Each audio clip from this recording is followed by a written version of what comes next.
So the law of attraction is everywhere, like an atmosphere, a pulsing, responsive atmosphere.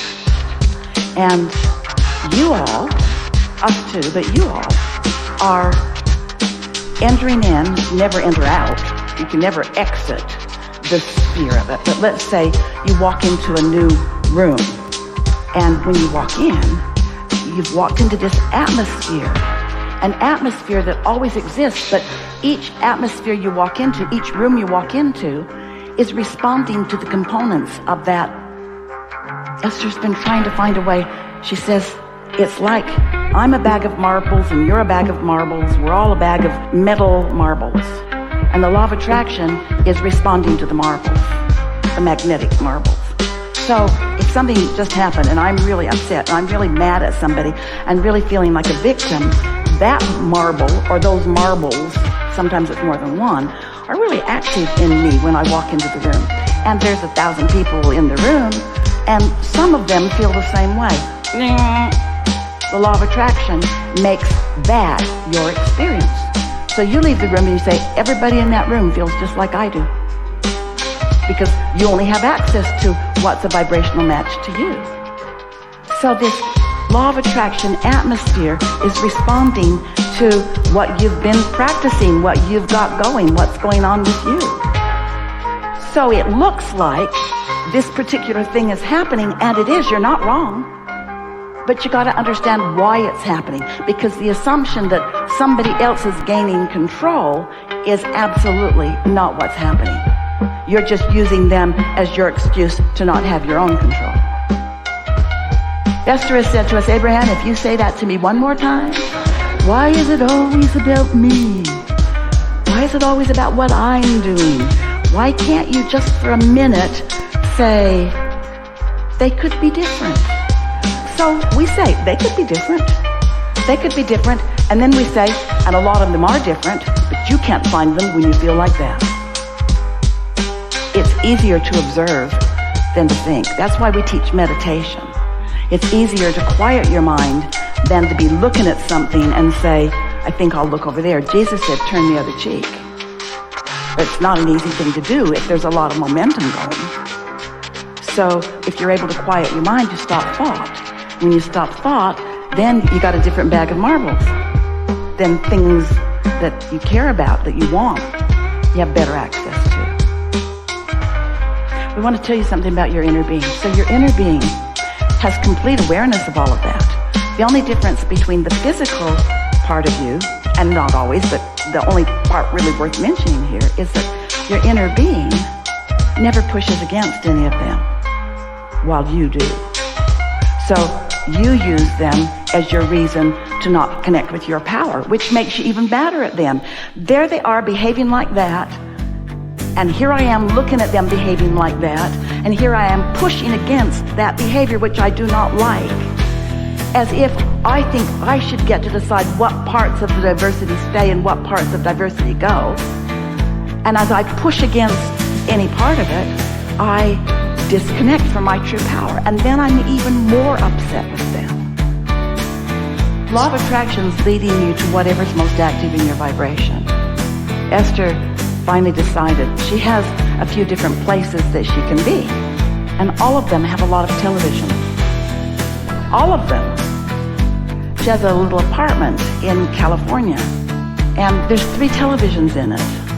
It's little. You could hear any of them from everywhere. But there are 3 televisions, and Esther is thinking, she remembers some years ago, Jerry and Esther became very good friends with Burl Ives. Some of you know who he is. And he had a beautiful home on an ocean front and spent a lot of time in a little room with a big television. And he said, it's my window to the world. And Esther thought, yeah, that's what it is. She doesn't feel quite the same way about it now, because it's a window into a whole lot of programming that is slanted toward those who push hard against things, because that's always the biggest audience. And why? We talked about that earlier. Why do you push against things? Why is it easier to join some really strong, unwanted thing than it is to start with something that you might be interested in. That's got momentum, and that feels like power. It's compelling. So what do? Here's what we would do. Start by acknowledging I'm an extension of source energy, and I'm here for all good reasons. I'm here to live and to create and to expand. Let's start with those easy to find matches. And then say to yourself, and I live in a very diverse environment, just like I planned, with lots to choose from, because I want to figure out what I most like to eat and how I most like to feel and the things that I'm most interested in. And so here it all is, this big palette of choices. And I get to make them. Now, you all are in a position where you could start practicing that thought and accept it. Little kids can't really do that because they've got big people guiding their behavior and their direction and their attention more. But you're past that. And yeah, you've got some old habits of catering to others. We call it calibrating to humans. We call it conditional love. If I behave this way and I get a good response from you, then I'll perform for you because your response to me feeds me in some way. It does, doesn't it? But what we want you to remember is what's really feeding you is your source, your inner being. And you're being fed even while you're pinching it off. You're still being fed even while you're pinching it off. You're still being fed with this avalanche of well-being and clarity and love, even though you may be pinching it off. So then as you stand in your human beingness and you say, okay, I'm starting to get this. I have a large perspective, and the way I feel is my indication of how allowing or resistant I am to that perspective, so that you decide that you're going to start calibrating more to what feels good, and then you start noticing immediately the results of that calibration, then that may be more compelling to you for a while. Esther starts over every single day, and every single day somebody misbehaves and she loses her way for a minute. There's just a lot going on out there. And you don't want to be oblivious to what's going on. It's all right to say no to that, because when you say no to that, you're saying yes to something else. But you've got to turn your attention to the yes part faster than ever before, because the no part has a lot of momentum going, and it will make you OCD. There's a lot of momentum going. There's a lot of momentum going. So you have to really, really care about how you feel. And you know what? We love you so much. We love you so much. You're not good at that. You're not good at doing what makes you feel good. You feel guilty when you feel good. Somebody will say, what are you doing today? And Esther will say, I'm working really hard. I'm really working hard. I'm really working really hard, because she feels guilty that she spent the whole morning watching birds. What you been doing? Nothing. Going down my list, checking things off, doing all the things I'm supposed to do. Good thing there's no cameras on her, because she's following her bliss big time. She's coming to the place where she's doing what feels best to her. And she wants that for everybody up close to her and at a distance from her. She wants more people to do that, but most of you are very disciplined about doing what you're supposed to do rather than what feels good, because most of you have forgotten, you've lost track of the leverage and power that comes with alignment.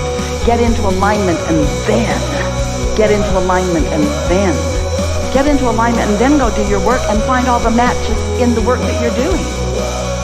Most humans are living conditional lives where if they see something that makes them feel good, then they support that. If they feel something that makes them feel bad, then they push hard against it. But when you say yes to wanted, you attract it. When you say no to unwanted, you attract that too. So unconditional living is, rather than trying to think your way through it, try to feel your way through it and decide that feeling good is what matters most. We'll talk about some of those easy matches, easy ways to tune into who you really are. You do not need to worry that people who are having a hard time are going to disrupt in any big way what's going on this planet. Because the well-being is what is dominant. And you can look at this place and this place and this place and this place, and we're not calling out one religion. We're not calling out one political party. We're not calling out one philosophy. We're not calling out one person over another. We're saying your diversity is a good thing, but you do yourself a disadvantage when you're saying it's your fault. Because when it's your fault, you're disallowing everything that you want and blaming that. So let's end on this note. We're speaking from your perspective. I like that I'm here in this physical body because I sense that I had a strong reason for coming. And I think my timing was particularly good because there's a whole lot going on and I'm interested in things that are going on. I like action, I like motion, I like people, places, and things.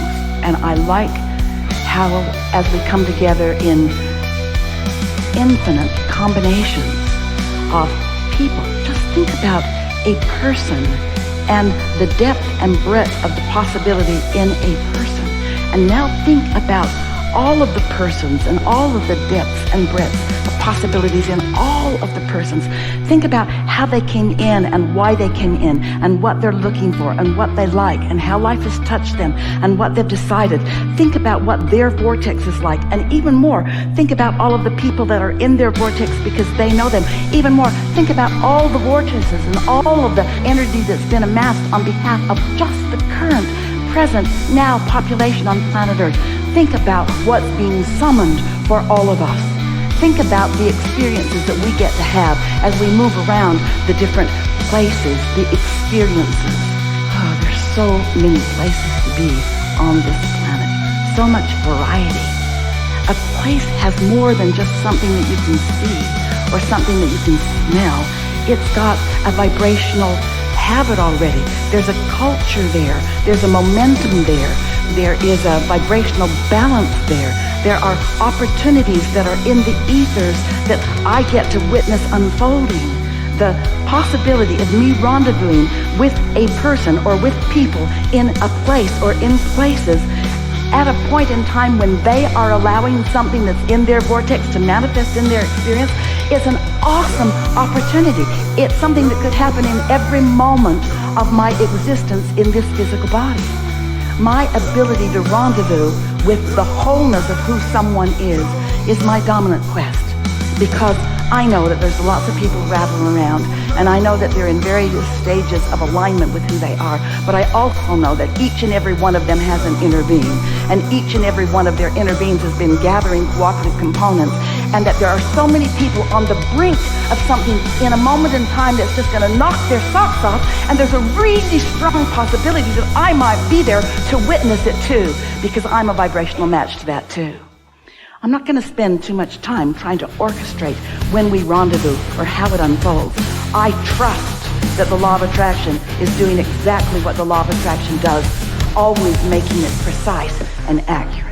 And so it's my dominant intent as I move through all of these people and places and things and opportunities and experiences, it's my dominant intent as often as I can to be sure that I am tuned in, tapped in, turned on to all that I am, because I don't want to miss any of it. I don't want to miss one rendezvous with one person in one place having one experience. I want to be aware of it. I want to be present in this moment. I want to be fully present, and I want to embrace them and applaud them and support them and win with them. Co-creation at its best is my desire for this physical life experience. Yeah? That's what you said. That's what you planned. It's what a lot of you are doing. It's how it's supposed to be.